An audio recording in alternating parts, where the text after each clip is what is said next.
Good morning guys. And time check 8:30 ng umaga. Maaga ako nagising kanina because I needed to check the children sa kanilang mga ubo.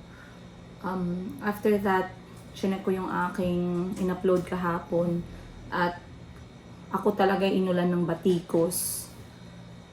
And I have a lot of things to tell you guys. Pero isa lang yung gusto kong sabihin sa inyo. Kami ni Madam Ten Gibbs. Time check natin guys. Alas 12:30. Kami aalis muna dahil ngayon ay birthday ni No. May magbe-birthday, bibili kaming regalo.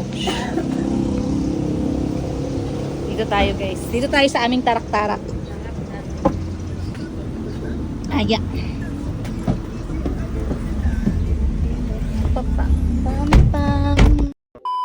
Okay guys, at papunta na kami. Bibili kami ng regalo. Kanina dahan-dahan kami kasi si Madam Bibi ay naka-duty ngayon sa tindahan ni Madam Ten Gibbs.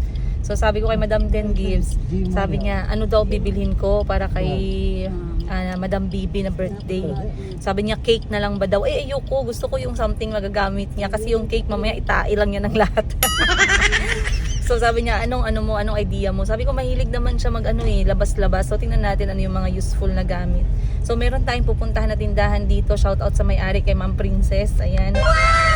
Didisturbohin natin si Ma'am Princess at ang kanyang negosyo. Tara, samahan nyo kami kung saan kami namimili ng pangregalo. Hindi naman kailangan sa mall palagi guys eh. Lagi naman nagsha-shopping yan si Madam Bibi. So tara, samahan nyo kami. Sabay ko si Madam Ten Gibbs kasi gagayahin niya yung regalo ko. Walang originality yan.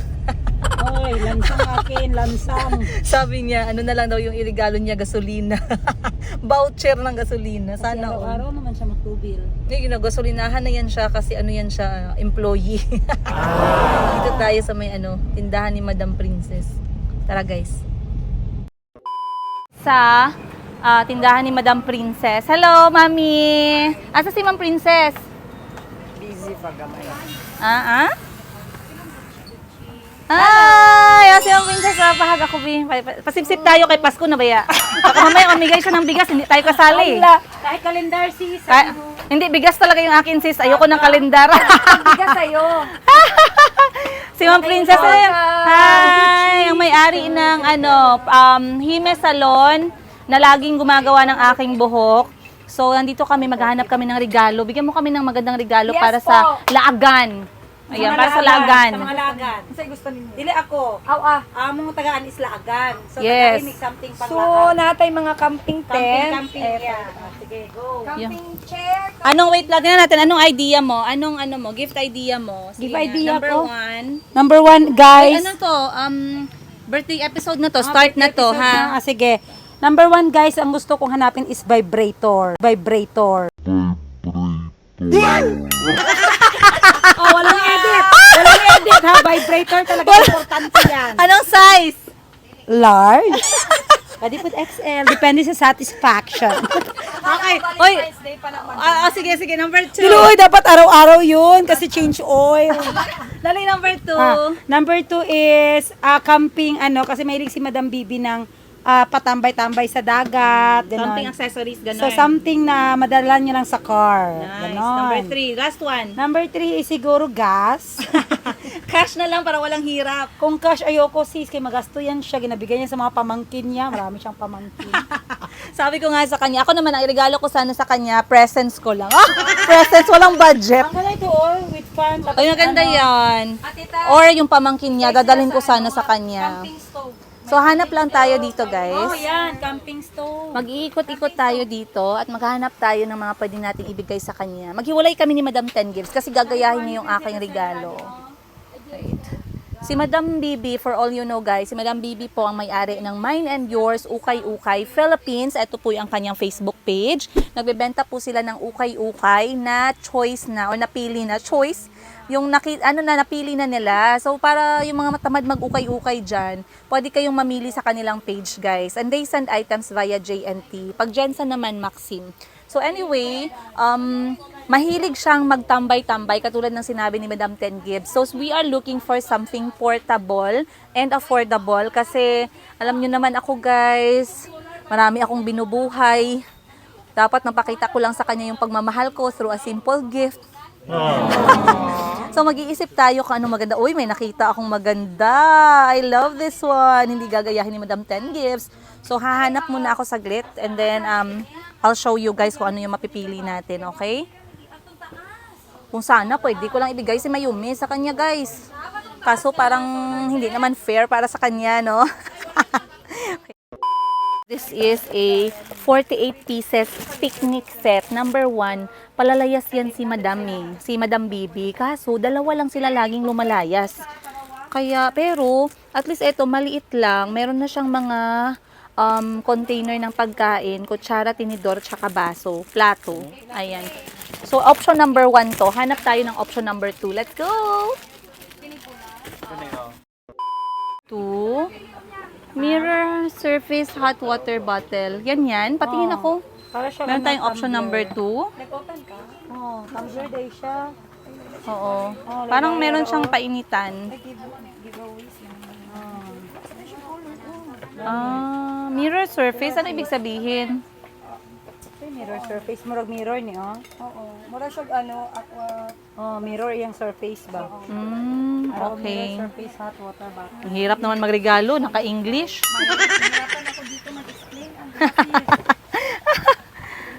So, meron dito ibang option, mga cups na. Meron din namang mga portable electric fan. Lalo na ngayon, sobrang init. Minsan walang kuryente. Maganda din yan.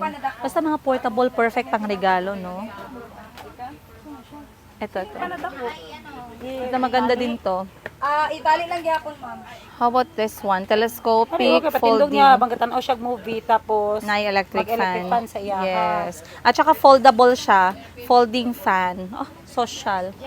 Guys, this is a Direct kaning kaysa te. telescopic folding fan. Hindi ko alam bakit telescopic siya. Tatlong kulay ang available. Kasi syempre lumalabas sila paminsan. Walang ano ba to? Kanisis o balit. Fold to receive, wide angle. Uy, USB charging. Okay, very good. USB charging siya. Okay. Pagawas na ko ni daan. Ang ingay. Maingay dito, guys. Sorry. 20 ka BS please. Sorry po. Bali, foldable siya. And then, pwede mo siyang itayo. Ayan.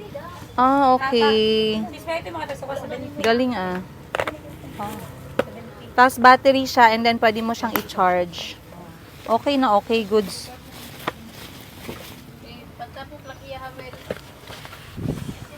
Pila ganin ka po pinora ni Hair dryer. Pila sa mo tana sa kuno kay wala lagi nakaabot ang resibo sa ano sa abalo ka na 100 plus. Oh. O si Madam Ten Gibbs, nabili na siya guys ng pang Christmas. Eto din ang ganda din nito. Hair dryer. Maganda. Uy, in fairness, pwede ko na rin mabilhan dito sila mga staff ko ng regalo nila. So tara guys, nakapili na tayo ng ibibigay kay Madam Bibi. So hindi ko alam, mahirapan ako nagpili kasi alam mo si Madam Bibi, Siyempre wala siyang anak, hindi naman ganun kagrabe ang kanyang problema. Ang problema niya lang yung kanyang tiyan lang, guys. At ang kanyang panggala. Karat pa to sa imuha.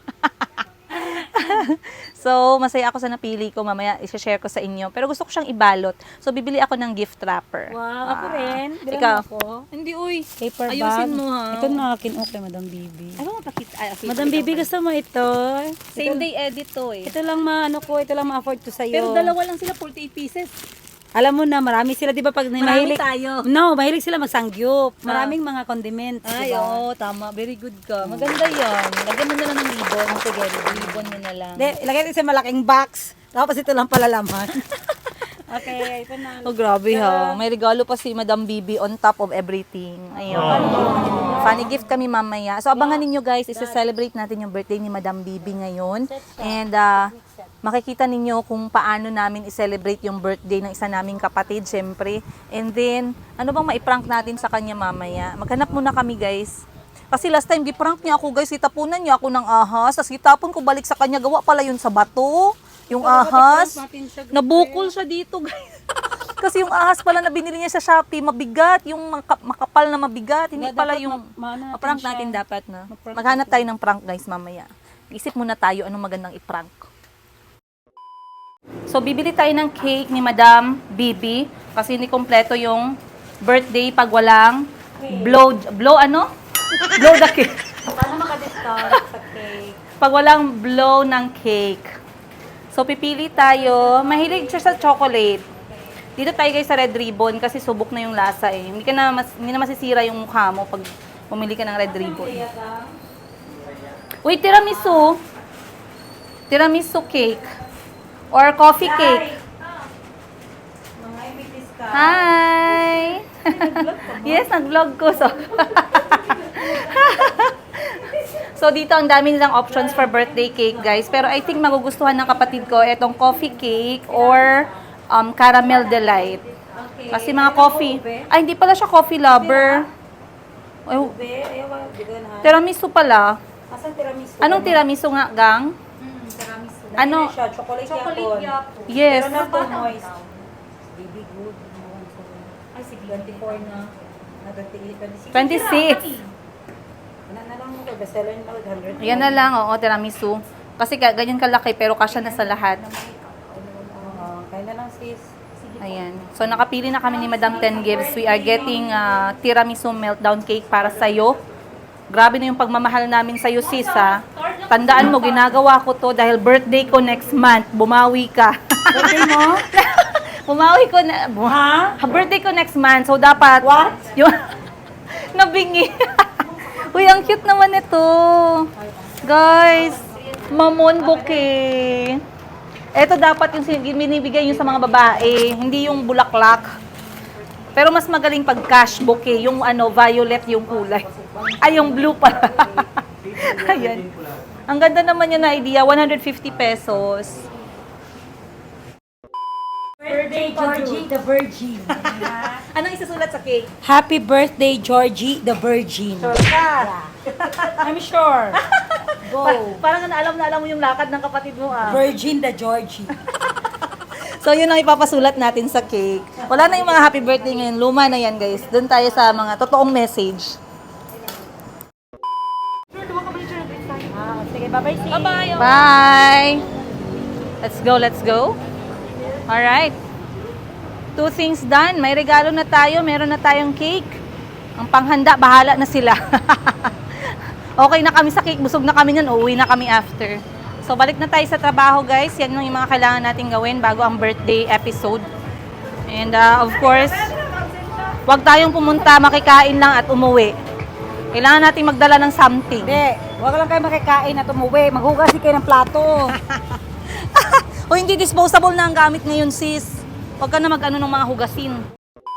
Kasi ako dahil ako yung nag-asikaso ng mga kailangan natin para mamaya. Pero anyway, I would like to continue my my episode, yung aking video. Kasi kahapon nga, katulad ng sinabi ko, ay inulan talaga ako ng apakadaming batikos. And umabot yung aking mga comments, 70 or 50, baka more, hindi ko na nabasa. Kasi somehow I feel guilty and I feel bad. Sa lahat ng mga nag-message, sa lahat ng mga nag-comment na sobrang concern sa mga anak ko, concern sa mga, lalong-lalo na sa mga anak ko. Okay?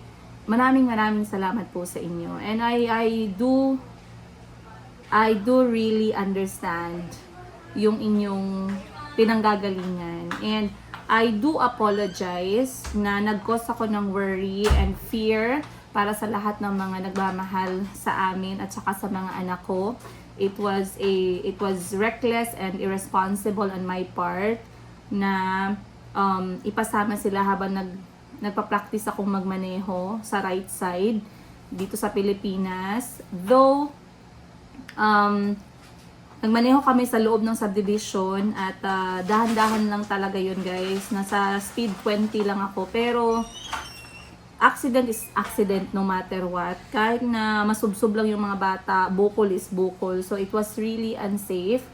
Like I said, sobrang irresponsible on my part. I did not mean it to be like that. I believe I was just maybe overwhelmed lang ako sa lahat ng kailangan kong gawin at sa ginagawa ko at the moment na hindi ko talaga napagtuunan ng pansin. Yun. So, anyway, you guys know na talagang ako po ay nagmamaneho na dati pa with complete documents sa Africa. And the reason kung bakit ako dahan-dahan nagmamaneho dito sa Pilipinas is for emergency purposes. At hindi ako basta-basta nakakapagmaneho sa mga highway. Hindi ko rin ginagawa dahil wala pa nga akong lisensya. So, ang tanging mapapractice ko lang talaga na area is dito lang sa aming subdivision kung saan wala pa rin masyadong tao. So, nag-practice ako guys kahapon ng around mga 30 minutes lang. And then yung mga 30 minutes nun, nakatambay na kami ng mga anak ko. And nung una kami nag-start, to be honest, kasi nandun naman si Ate Buji, talagang sinitbelt ko yung mga bata. Pero while I was driving, hindi pa kasi nalagay sa isip ng mga anak ko. And hindi ko rin, that's another thing on my part. I really have to be very strict when it comes to seatbelt. And I am aware and I'm not denying the fact that it was really irresponsible. Okay, sa part ko. And I understand sa lahat ng mga concern, maraming salamat po. And anyway, the kids are all fine. They are all home. Wala namang nangyaring masama. But that should not happen again, right? So maraming salamat. And I was the one na nagsabi kay Ate Buji na sa harap na lang sila ni Mayumi. Umupo. Para makita naman ni Mayumi yung front seat. Yun yung thinking ko.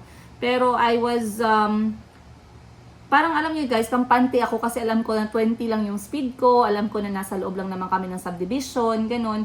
Pero regardless, like I said, marami pa rin pwedeng mangyari. Kasi alam niyo naman, basta mga pagmamaneho, hindi lang naman ikaw yung factor. May mga ibang nagmamaneho din kasabayan mo. Minsan yung mga accident, ang cause naman nun ay ibang mga nagmamaneho sa daan or a lot of things. Maraming pwedeng mangyari. So, the safest way kapag nasa loob tayo ng sasakyan ay talagang seatbelt. So, maraming salamat. Wala po kaming car seat, hindi po kami nagka-car seat. Si Mayumi, pagkasama ko siya, nasa likod siya kasama ni Ate Buji. Lalo na pag lumalabas kami ng bahay, never po silang naupo sa harap. Yun lang po kahapon. Dahil nga, kahapon ay dun lang kami sa loob ng subdivision. And it was my own decision. Si Chico at si Calvin naman ay naka-seatbelt pero tinatanggal nila. And then hanggang sa nawala na sa isip ko, kaya may mga part dun sa video na hindi talaga sila naka-seatbelt. Ayun. Basa ako ng comment guys hanggang ngayong araw. At nakita ko nga halos lahat talaga ng mga comment ninyo. Once again, to have that kind of love para sa mga anak ko at mga concern na mga viewers natin, kahit na never pa ninyo nami-meet or nakasama yung mga anak ko, maraming salamat po.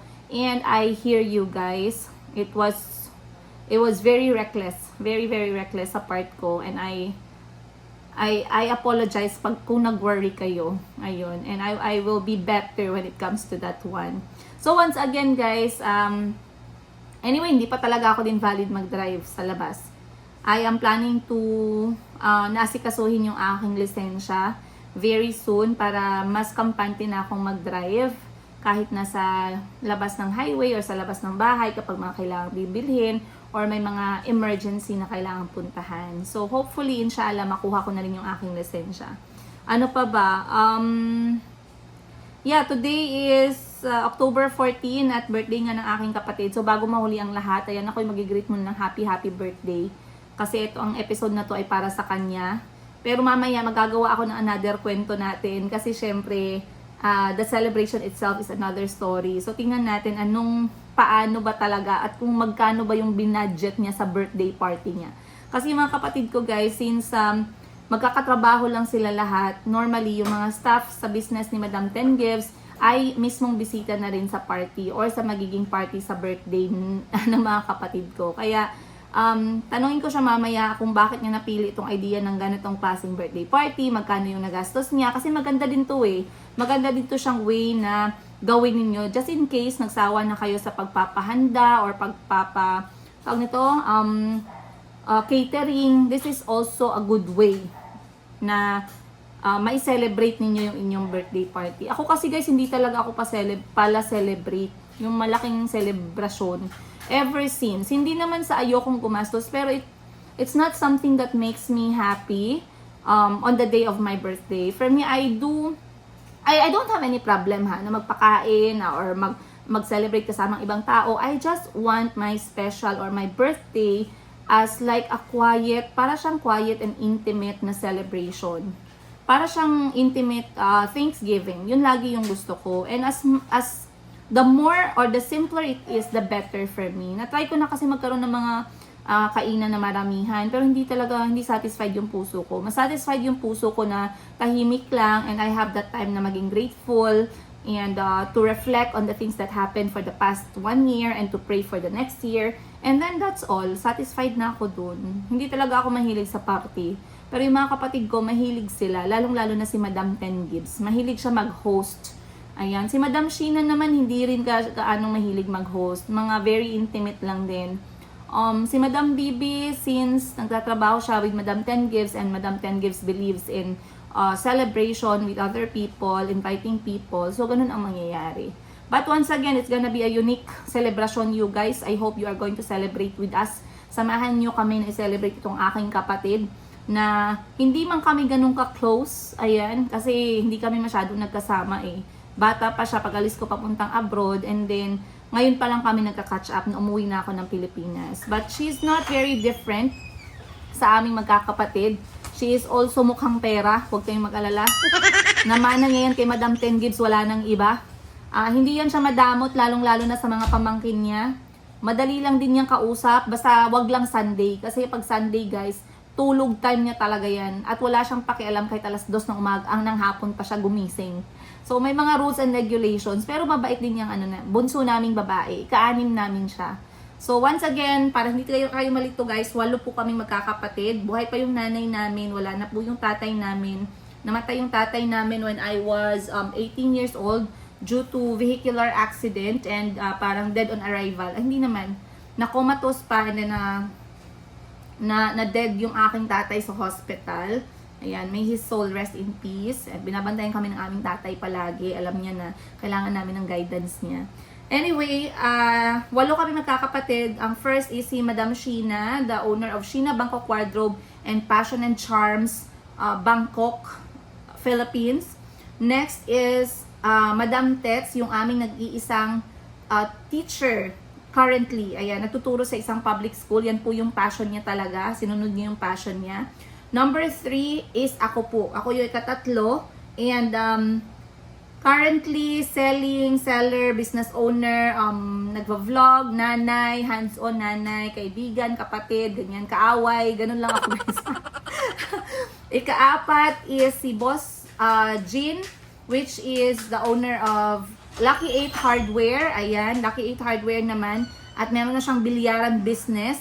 And pinasok niya na rin yung mountain climbing or hiking na activity. Congratulations sa iyo. I'm so proud of your recent accomplishment, summiting the highest peak of the Philippines, Mount Apo. Very good. Gusto ko yung mga ganun eh, yung mga hindi nakakasira sa kalikasan. Hindi nakakasira ng buhay yung hobby mo. Number 5 namin is of course, sorry, nakalimutan ko yung aming kapatid, syempre na si Madam Ten Gibbs. Kilala nyo na yan, hindi ko tinago sa inyo yan, hindi ko siya pinagkaila sa inyo. Siya ang ika-4 namin, si Madam Ten Gibbs, the business woman of General Santos City. Sobrang bait pero sobrang nakakatakot pag nagalit. Ayan. Napakagalanting kapatid, basta maayos ka lang na kapatid at hindi nasasayang yung mga pinaghirapan niya sa'yo. Make sure talagang galante yan siya. Number 5 is si Boss Jean nga, yung sa Lucky 8 Hardware. Number 6 is etong si Madam Bibi, na magbe-birthday ngayon, 26 years old ayun. Siya ang isa sa mga trusted employee ni Madam Ten Gibbs when it comes sa mga tindahan niya. Ang trabaho niya ay mag-check ng mga sales, mga records, mga expenses, yun. Matrack niya lahat yan. Siya yung mga nakahuli sa mga nandadayang mga staff, mga nagnanakaw sa mga stocks, mga ganun. Then number 7, yung kapatid namin na lalaki, na nasa Cebu ngayon, real estate seller, real estate agent, and then nag-aaral siya para maging professional real estate agent. And hindi rin madamot, maraming salamat at nililibre mo kami kapag meron ka mga incentive. And ang ika-8 namin, yung aming bunsong lalaki na ngayon ay nag-aaral as criminology at sana inshallah maging police. Ayun. para naman ay makahinga na ang lahat at may kanya-kanya na tayong mga estado sa buhay. Pero tandaan ninyo, bumagyo man at umaraw, huwag nyo kalimutan, may mga pamangkin kayo. Ayun. So, yun lang guys. I'll see you more on the next episode today. Samahan nyo pa rin ako. And once again, maraming salamat. Much love from the Yiga.